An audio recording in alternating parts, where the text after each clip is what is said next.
Тарихи жағдайларға Алтын Орданың құрылуы, Алтын Орданың күшеюі, Алтын Орданың қоғамдық құрылысы.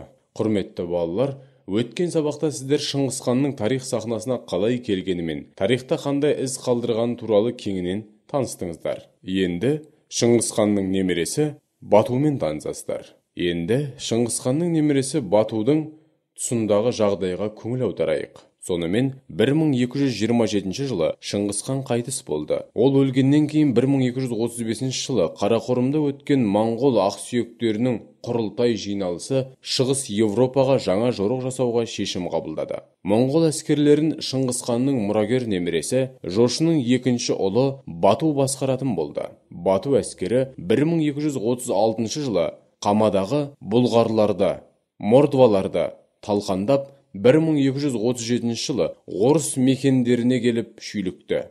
Рязан, Мәскеу, Владимир түбінде моңғол әскерлерімен кескілескен ұрыстар жүрді. 1239 жылдың басында моңғол әскерлері Еділ өзенінің ту сыртынан орыс жеріне екінші жорыққа аттанды. Қызу ұрыстар жүргізе отырып, моңғолдар Переславль қаласын, одан кейін Чернигов қаласын алып, оны өртеп күлге айналдырды. 1240 жылдың күзінде Бату Киевті талқандады. Олар Польша, Венгрия, Чехияны және басқа да елдерді басып алды. Батудың екпінді жорығы барысында моңғолдар кең байтақ жерге ие болды.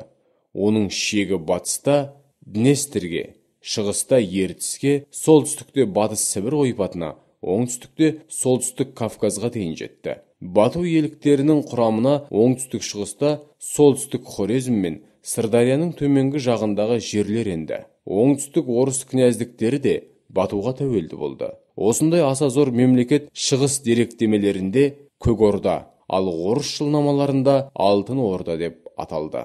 Алтын Орда өзін билеген хандары Бату 1243-1255 жылдар, Берке 1257-1266 жылдар, Мөңке Темір 1266-1280 жылдар, Төле Мөңке 1280-1287 жылдар, Төле Бұха 1287-1291 жылдар, Тоқа Темір 1291-1312 жылдар, Өзбек 1312-1342 жылдар, Жәнібек 1342-1357 жылдар тұсында қуатты кемеліне келіп, билігі мейлінше күшейе түсті.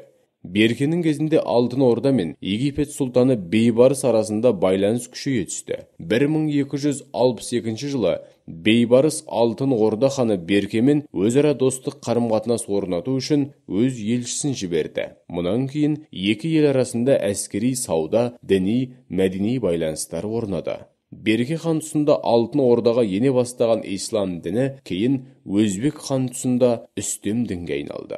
1312 жылы Өзбек хан исламды Алтын Орданың мемлекеттік діні деп жариялады. Алтын Орданың гүлденген мезгілі осы Өзбек хан 1312-1342 жылдар мен оның баласы Жәнібек ханның 1342-1357 жылдары билік еткен тұстары болды. Алтын Орда хандығы берік мемлекеттік бірлестік бола алған жоқ. Оның әлеуметтік және мәдени даму дәрежесі әртүрлі, экономикалық негізі төмен болды. Феодалдық қатынастар дамыған сайын ішкі сыртқы байланыстар шиеленісе түсті. Тек 1387-1380 жылдар арасында Алтын Орда тағында 25 хан ауысты. Оған қоса, Алтын Орда қарауындағы езілген Бұхара халықтың азаттық күресі өрістеді. 14 ғасырдың аяқ кезінде Мәуереннахр билеушісі Әмір Темірдің күшті шабуылдары да Алтын Орданы әлсіретпей қоймады. 1380 жылы Куликова даласында Мамай хан бастаған моңғол әскерлерін талқандаған орыс князьдары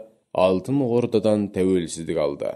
Алтын Орда тарихында дүрбелең кезең басталды. Осындай қатқабат қайшылықтар мен тартыстар нәтижесінде әлсіреген Алтын Орда 15 ғасырдың ортасында ыдырап, бірнеше дербес мемлекеттерге бөлініп кетті. Алтын Орда, Ақ Орда, Ноғай Ордасы, Сібір, Қазан, Қырым, Астрахань хандықтары болып бөлініп кетеді. Хорезм Ақсақ Темір мемлекетінің құрамына кірді. Сөйтіп, экзогенді, ішкі және эндогенді сыртқы факторлар нәтижесінде Алтын Орда мемлекеті күйреді. Моңғол шапқыншылығы жергілікті халықтар мен елдердің әлеуметтік экономикалық және мәдени дамуына орасан зор шығын әкелді.